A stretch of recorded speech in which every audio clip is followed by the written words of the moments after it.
right. Well, this is going to be like, I feel like this is our first Zoom interview on Tequila Talk Tuesday. Oh, nice. I'm very excited honored. Because Lauren, I have known for 2 years now, which is super exciting. Yeah. 2 years. Super awesome. Exciting. Wow. Probably. I tell her all the time that I am her Instagram stalker. I love her so much. But yeah, welcome to Tequila Talk Tuesday. Thank you. Thanks for having me. I have to be honest, I hate tequila. But that's okay. It's a virtual thing. You can drink whatever you want. Yeah. Well, yeah, this tequila. Yeah, exactly. We'll pretend. I thought about joining with like a glass of wine or something because it's like 3:00 here. Yep, that's acceptable. That's fair. Yeah, I should have done that. Oh, that's okay. I have my massive jug of water, so. We just like, I think our last Tequila Talk Tuesday definitely went, I consumed too much tequila. I may or may not have poured the tequila. I don't know what she's talking about, but like, yeah. So I think we're taking a break. It was still week. Very, very good. But yeah, really good. I definitely had a lot of tequila. Yeah, my friend Tara and I have a live stream called Wine and Wisdom Wednesdays, which I think is funny. Nice. And we've gotten a lot better at it over the years because we've been doing it now for quite a while. But in the early days, like there were some messy ones. Like Jenna and I started, like when we started Tequila Talk Tuesday, when we started doing it in the studio, we started pre-recording our episodes. And so we didn't drink a ton. And then, so those ones are like super, professional and we're very articulate. And then we decided, hey, let's actually do this. We'll record 4 episodes in a row. And by the end of it, we were like, the tequila fueled ones. It's just like, I don't know. Sometimes there was some good conversations that came out. They're just raw. Like they're raw. They're really good. And I like that. And I think there's a time and a place for it, and on Tequila Talk Tuesday. Yeah, on Tequila Talk. I love it. No inhibitions. I love it. Well, so I wanted to bring you on because I just think, I gush about you all the time, but like I just think that you're just such an inspiration when it comes to being like an entrepreneur, small business owner, big business owner at this point. And then you started and I really relate to you because we started off in the same niche. So what I wanted to ask you, like, just for our audience who may or may not know you, like, who are you? How did you start and what do you do? Yeah, well, thank you for having me and thank you to your audience for welcoming me. So my name is Lauren Saunders. I've worked with Amber a number of times. I've joked that like she's never actually allowed to leave my business and I just keep like manifesting you back into my business in different ways, which is wonderful. But I usually tell people, it seems so small, but I'm a business mentor for mostly like very spiritual entrepreneurs, people that really understand that our thoughts create our reality, people that are really soul-led in what it is that they're doing. And I am the creator of a brand now called The Aligned Entrepreneur. I have a podcast. And yeah, I used to be an art teacher, and then I was a lash artist, and then I started helping people in the lash industry, and that's how I met Amber. And then that transitioned me into helping entrepreneurs in many different industries, but I mostly help people that have an online component of their business, course creators, content creators, and coaches, but really from a place of like inner transformation, and then, really doing the mindset and energy work to be in full alignment with your authentic self, and then to build an aligned marketing strategy on top of that really feels good for you as the individual. So yeah, I guess you could say that's the nutshell version of what I do. I love it. And I almost get like goosebumps sometimes because I love getting to meet people and, sit down and have these conversations. And it's so funny because with the guests that we had on last week and with you today and with another girl we're going to have on, it's all been Amber's connections and me just like cheering beside being like, yeah, message them. Yeah, do that. Yeah, let's do it. And I can see why you guys have all agreed to sit down and have this conversation with us, because the word aligned has come up a lot lately. And it's very, very cool, and it kind of gives me goosebumps. Well, and like we were talking before, no, we told the story on the last episode, like Tequila. We were talking about how we were doing a bunch of recordings and stuff, and then and we were pre-recording, and Jenna said, this is going to be the year of interviews. Like, this is going to be great. We need to get more interviews. And so I immediately was like, I'm reaching out to this person, Lauren, like we're reaching out, and we're going to make it happen. And like, so far it's happening. So I feel like 2 out of 3 so far. We're doing good. Well, we got 2.5. She'll say yes. Yeah. 2.5. That was like me last year. I did a huge series of interviews on my podcast. And it was so fun because you just like, what I always found was that the people who would come onto my podcast, and I had like a team member who did most of the vetting for me, and she would find people and then schedule them in. So I often didn't really know who I was interviewing until kind of like the day of. I would do some research into them. And what was really cool was to see how much like whatever they were about, whatever their message was, it was always like the exact thing that I needed that day. So I looked at it as like, I got to get on all these calls with like some truly inspirational people that would just give me some like wisdom drop that I'd be like, the universe wanted me to have that today. I feel like that's very aligned. I'm going to use that word a lot.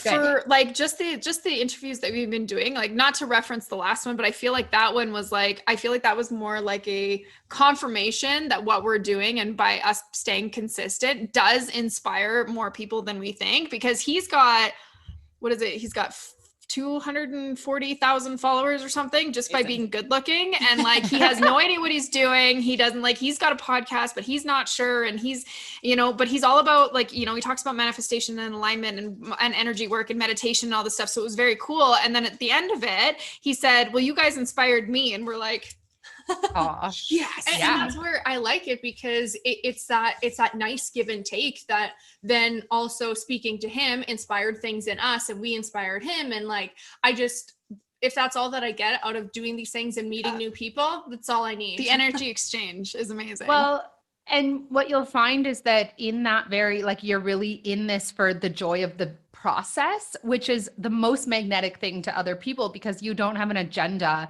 Like, it's fine to, create with a desire to connect with more people and grow your audience. But I think when we can find joy and freedom and alignment just in the process of interviewing people or creating the content, that's when it's most magnetic, because it was like, it's infused with your own joy and your own passion. And like, that's, just as opposed to creating content being like, well, I'll do this so that I can get X, Y, and Z. It's like, there's nothing wrong with it, but it's less authentic. I really appreciate that. Yeah, 100%. Okay. Well, I kind of have a question, like selfish question, I guess. Okay. The whole podcast world, because obviously it's new for Amber and I. Like, this whole Tequila talk basically started because Amber did my lashes, and we would just have such good conversations that we were like, we need to record this. And so now, it started with Instagram lives, and then we started pre-recording, and now we have a microphone that I don't know how to use half the time, but we're, thinking that maybe we should call it a podcast. So do you have tips, because you said you've been doing it for a few years, like what's kind of the best way for people to get into that field, I guess, these days? That space. Yeah. So, I mean, your story is very synchronistic of mine. I have 2 friends that I do a lot of collaborations with, and always just because it was going to be fun. But one of them in particular, her name's Zoe, and she's a YouTuber. And we started, first it was a live stream show, and then we started pre-recording, and then it turned into a podcast. But for that exact reason, we would get together and we'd have these conversations and be like, we should just record this, because we talk about things that I know other people are interested in. But so yeah, same progression. What we did when it came to actually launching it as a podcast. And I think if you can do like, because you put these on YouTube, right? Yeah. If you can do both, like if you can edit them for YouTube, that was something we didn't do and that we wished we had. So edit them for YouTube and for the podcast, because YouTube is a search engine and people are going to find you that way. And that's just a really great way to go about things. But in terms of actually getting it into a podcast format, and I heard a tip recently, and I'm not really into like quick fixes at all, because I just believe it's all energy. But this person had said that if you call it a show as opposed to a podcast, that there's more intrigue, because have you heard that before? I say it all the time. I'm like, this is our talk show. This is our show. This is our Tequila Talk Tuesday show. And she goes, I hate that. It's a podcast. Or like, well, you know.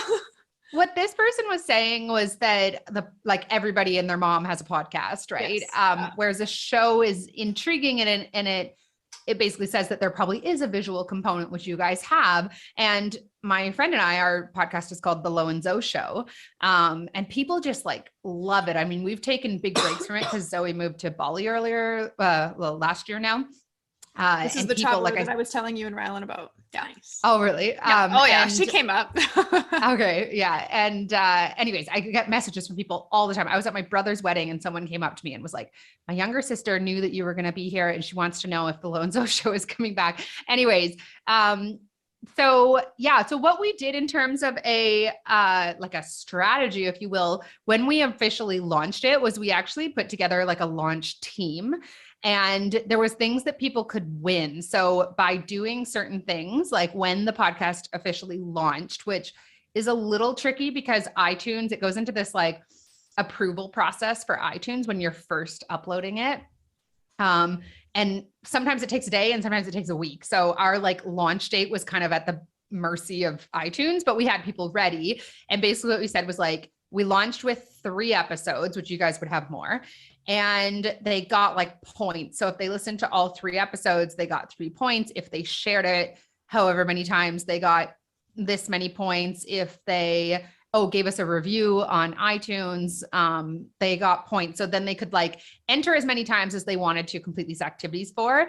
And they were entered to win. We did like coaching calls and a spot inside of a course that we had together. But really it was just like our hype team, you know, and that's something really to take advantage of if you are going onto iTunes, is to try and get as much traffic as possible in the early days. So having a launch team where we just shared it with our audience, we asked friends and family as well, just to share it around, to listen, can be a really great way for then iTunes to pick it up and say, this has a lot of traffic right now, I'm going to push it out to other people. Right. So that's just, I mean, you don't have to do it that way, because I have my podcast that I didn't do that for. I think mostly like the energy behind it is just like, I love creating a podcast. I love talking to people. I love, you know, just the being in the flow and like considering myself a channel for whatever it is that wants to come out that day. And like, I think that energy, like I don't have like crazy viewership or listenership from my podcast, but what I do have is a lot of paid clients that come from it, because they come into my world. I don't even know that they're there. They listen to a whole bunch of episodes and they're like, how can I work with you? And I think from that perspective, I don't know, you know, if you guys have any paid things yet, but it can easily lead that. Like what you're doing is building trust with people, right? Yeah. And letting them really get to know who you are authentically. So I don't know. I hope that answered your question. Yeah, I really, really like that. And that's something, because even for me, like the podcast that I listen to on a regular basis, it's exactly what you said. It's building that trust that like I'm getting to know. I feel like I know these people just from like listening to their podcasts. And it's also, if they're dropping like nuggets, like really good stuff, I always think like, man, they're just giving this away for free. Like if they do sell a course or something like that, then I'm like, oh, for sure it's going to be good, because I've already learned so much from them for free. And I know Amber like has said that about you before too. And it just, I think that that's such an important part. And going in with, doing it just to connect with people. Yeah.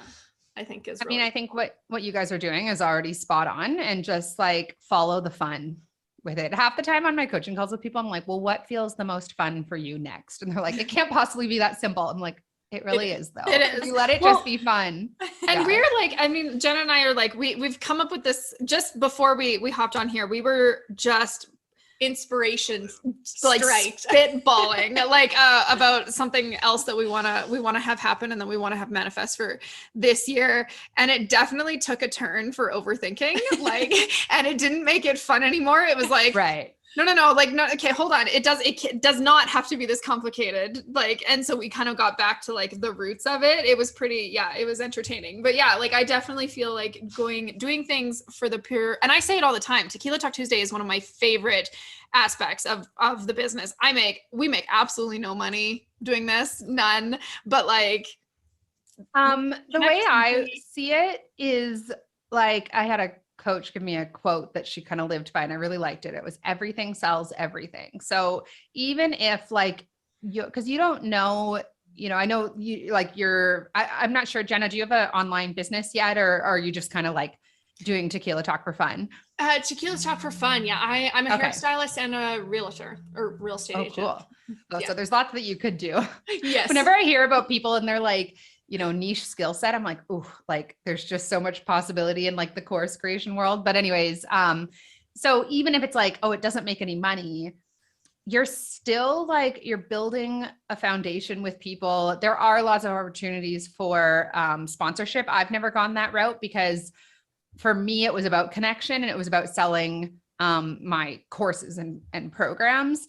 But that was secondary. Like connection was first. And then if people from the podcast felt inspired to work with me, then that was great, but I think again, that like energy behind it is what people really respond to. Yeah, no, 100%. I love it. There's been lots of things that I have been toying with, and that's definitely in my computer of like, I could do this, I could do that, I could do this. And I think it's just, sometimes we joke about doing all the things, but sometimes you can't do all the things. You have to go with, what you have to have the right intention, I think, behind it. And so it's just figuring out what aspect is the most appealing to me, because even when I decided to get into real estate during the last lockdown, I never wanted to take away from my clients in my hair chair. Like I never wanted to feel like when I'm doing real estate, I'm also somewhere else. And when I'm doing hair, I'm somewhere else. Like I really want to be dedicated on what I'm doing in that moment. And so that goes with everything. When I'm doing Tequila Talk, I want to be here and be with the person. And so that's very, very important to me. And I think because of that, maybe I get involved in things, but then I'm more particular about how I spend my time doing those things. I'm definitely like, Lauren knows this about me. I have imposter syndrome like crazy all the time. And it's like, not so much anymore. Actually, Lauren and I had a really, really good talk on Monday. It was what did you call it? Your illumination? Illuminate intensives. It was like a series I did on my podcast where I had people on coaching calls and then I published the call. Audios. Yeah, they were really good. It was like, I mean, honestly, because this was last Monday, and since then it's been like, I don't know, like there's been like this weird mindset shift because Lauren talked about like fully self-accepting, and I feel like I was battling with like doing my femininity stuff and then doing Tequila Talk Tuesday, and like you said, putting energy into both, but then realizing they're both me. I both love them. And this is exactly where I need to be. And I love doing it. And I got to stop fighting myself on it. It's always just what we give ourselves permission for, right? Like if we decide, because oh my God, there was a time when I had like a Facebook group of 14,000 lash artists and a podcast called The Aligned Entrepreneur and manifestation courses. And then I had actually at one point, 3 different, because I collaborated with Amber at one point, 3 different collaborations with different people. Like it was just all over the place, but I decided that it got to all work together. Eventually I had a coach that helped me with that, because I did at one point see them as being very separate. Yeah. But it is all you, right? And it's just the rules and conditions that we create in our own minds that end up limiting us. It's not that there are any actual rules when it comes to being successful in business. And that's, I think, where we're really headed in terms of like the new success paradigm is just like, I think what we all desire very deeply is freedom. And when I say freedom in regards to business, what I mean is like letting go of how we think we're supposed to do things or how other people tell us we should. And instead, like I'm in a launch right now and it's going really, really well. And I was going into it and I was like, okay, what kind of content are you going to create? What emails are you going to send? What's the live stream series that you're going to do? And all of it, I was like, I just can't operate this way anymore. And so I just let all of it go. And then I was like, I'm just going to show up like however the F I desire to. And for me, that's always from like a very creative place. And like, it's been this very magical launch where like the most aligned people just keep showing up and booking calls and then signing up for the program. And there's been no shoulds and there's been no strategy. And it's been like, here's me being me. And this today I want to cry on the podcast. And tomorrow I want to talk about that. Like, it's just, and so it's been really freeing for me. And I think this is what we all desire to see, like to finally give myself permission to be like, you don't need to have strategy. You don't need to should yourself to death. It gets to work if you decide that it does, just by being yourself. And that was kind of what we talked about with, I loved our conversation, Amber, because everybody has these conditions that we place on ourselves. And, you know, it's like, we don't need to change anything in our external world. We don't need to like force ourselves to be a different version of ourselves. We need to let go of the idea that that's even necessary.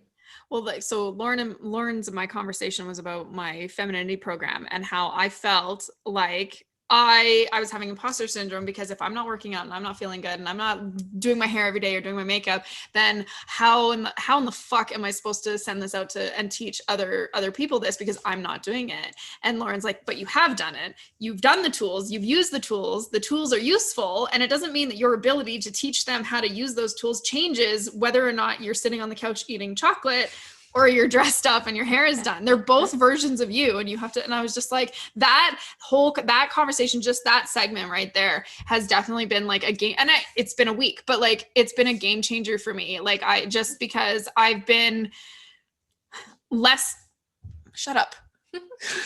My dog's just yapping in the background.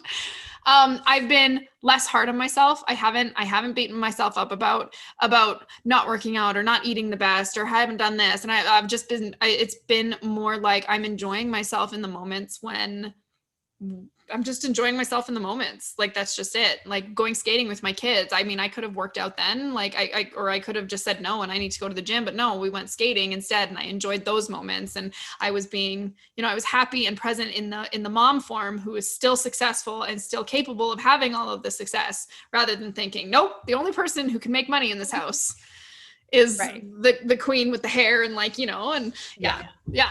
And still worthy of helping people, still feminine, still empowered, right? Like it's this, and like from a, content creation and audience growth standpoint, what do you think people are more drawn to? Someone that's just honoring themselves without rules, or someone that's like, well, I look super put together and I've been hitting the gym and I'm like feeling amazing and that's why I'm empowered. Like, nobody wants that at this point. We want freedom. We want to just give ourselves permission. And so the equivalent for me was thinking I needed to like constantly earn more and achieve more in my business to remain relevant. And it was so real for me that like, it was just, I overthought so much of what I was doing. I had very little freedom in terms of my day-to-day because I was like, you have to show up in these ways. You got to be empowered. And then making myself wrong on any day that I didn't feel like, CEO Lauren killing it in her business. And whereas now I'm like, it's just Lauren, like, and I know what I know and I know how to help people completely regardless of how I'm feeling. So removing the condition has meant that I get to just show up freely and make really great money doing it as well. And that I think it's like, if we build a business or anything for that matter, that requires us to be a certain level, a certain version of ourselves, that's not freedom, right? You're always going to have to be outperforming yourself just to, in your mind, stay relevant, which is exhausting. And other people don't want that anyways. They want to see like a woman who's just like vibing on herself, no matter how she looks or feels, right? That's what I want. That's fair. 100%. 100%. And last night I went down this, rabbit hole of TikTok, and it's every single day for me. I'm addicted. Well, it's funny because I was like, okay, I understand Instagram. I like Instagram. I just always have. I enjoy it. I don't feel obsessive about it. Nothing. Like I genuinely like it. I like seeing what people are up to. Like it, whatever. Like it. TikTok. have gone through ebbs and flows of, I don't know if I like this app or not, but recently I have, I think now because it knows what kind of stuff I like to consume, so I enjoy it now, but it is so easy to go down a rabbit hole. But I was saying that for Tequila Talk, like I like that there's another side of me and Tequila Talk that TikTok could bring out, that currently we don't have anything on Instagram. And I feel like I have nowhere other than just us doing the show. Well, it's been like, even the clips that we make are very much very much geared towards just promoting the show, and it has nothing to do with. Yeah, and that's why I think that maybe it hasn't propelled forward, because I'm like, I feel like I'm just doing it to do it. Yeah. Where like TikTok, I feel like it can really bring out our personalities, and like I laugh at the relatable stuff. Like if I'm looking at a girl who literally was like yesterday, I looked like a hot bag of mess in my sweatpants, like no makeup, hair, whatever, like didn't shower. And my boyfriend just heard me laughing to TikToks, and he just hollered for the room like, babe, I love you. I love hearing your laugh. And I was like, this is the shit that I would love to post because it's so relatable. Like I felt like a sack of shit, but he was like, no, I love you. We all just want permission to be more of ourselves and stop, and I know Amber, on our call, you had said something like that you hate the idea of accepting where you're at, or like getting comfortable with where you're at. Yeah. So Jenna and I came up with this concept basically that we don't like the idea of saying being comfortable in your own skin, because I feel, or like, I don't like the negative connotation that can almost give, like saying that regardless of what you do, you have to be comfortable. You have to be comfortable in who you are, because you can't change, be it like, genes or your you can't move forward in your job. You can't move forward. Like, I just feel, I feel like almost like the negative aspect of that, like, well, I shouldn't even try because I have to be comfortable with who I am. Whereas I think it's more of like, accept who you are right now, love who you are right now, celebrate your little wins, but that doesn't mean that you can't get better. That doesn't mean that you can't improve, and it doesn't mean that you can't keep up leveling. I think that's where I was that's the difference, is like comfortable settling versus comfortable, like I really celebrate who I am right now, and I'm always going to be someone that's moving forward. Yeah. Well, and exactly. Like I love the quote from The Rock that says, no one will outwork me, because that's what he wants to do. That's what he loves to do. He is a driven human being, and it doesn't stop. It never stops. But he just but he still celebrates everything that he accomplishes right now. He still takes time to be who he is right now, and like hang out with his kids and do all these like really mundane things, but while still moving forward. I don't know. We're obsessed. I've decided. What's your favorite piece of advice that either you've gotten in your life or that you would give someone? Are they the same piece of advice, or is it different? Like if someone just like walked up to you and was like, tell me something awesome. I don't know if I can think about like a piece of advice I've been given that's standing out for me right now. I mean, I've got a lot of very influential people in my world, and so I feel like I get like bangers all the time, and I'm like, just most of my friends are like coaches and entrepreneurs and very committed to their own journey. So it's just this constant discussion of good shit all the universe, time. Just all the good stuff all the time. So I just don't think I could even, but if I was to give people one piece of advice, I think it's really about understanding and believing that you are exactly who you were intended to be, in terms of, creating whatever change you desire to create in this world and in your life. And our access to the most abundant life we can possibly live is actually to embrace who we are, rather than looking at what other people have done and trying to fit ourselves into some mold. Because what I've seen in my own business is, the more I've led with total authenticity, which requires me to feel safe in doing that. And that's the work, right? We don't actually accept that we're good enough. And so putting that part of ourselves out there is confronting, and there's work to do. But the more I've just been my authentic self and shared the things that come naturally to me and that occur to me, the more like the more people respond, the more money I make, the more I attract aligned clients. Whereas in the earlier days of my business, it was very much like, who do I need? How do I need to show up? Right? Like this strategizing of the version of myself I'm supposed to be rather than honoring who I really actually am and putting. So I just believe like all of us, especially entrepreneurs that have a desire to really create something incredible with their lives, our access there is through honoring the gifts that you have and honoring your insights that you personally, like if you have a thought or a, a reflection on something, there's someone else out there that really needs to hear it exactly as as opposed to, we're just constantly strategizing. We're trying to be more like other people. We're trying to change ourselves, look different, sound different, speak different. Whereas like, I think all of those things naturally happen when we just ask ourselves, like, how can I be the most authentic version of ourselves? So of myself rather. So I think my piece of advice for people would be like, don't go looking for who you need to be. Go looking for who you are that you're not allowing yourself to embrace.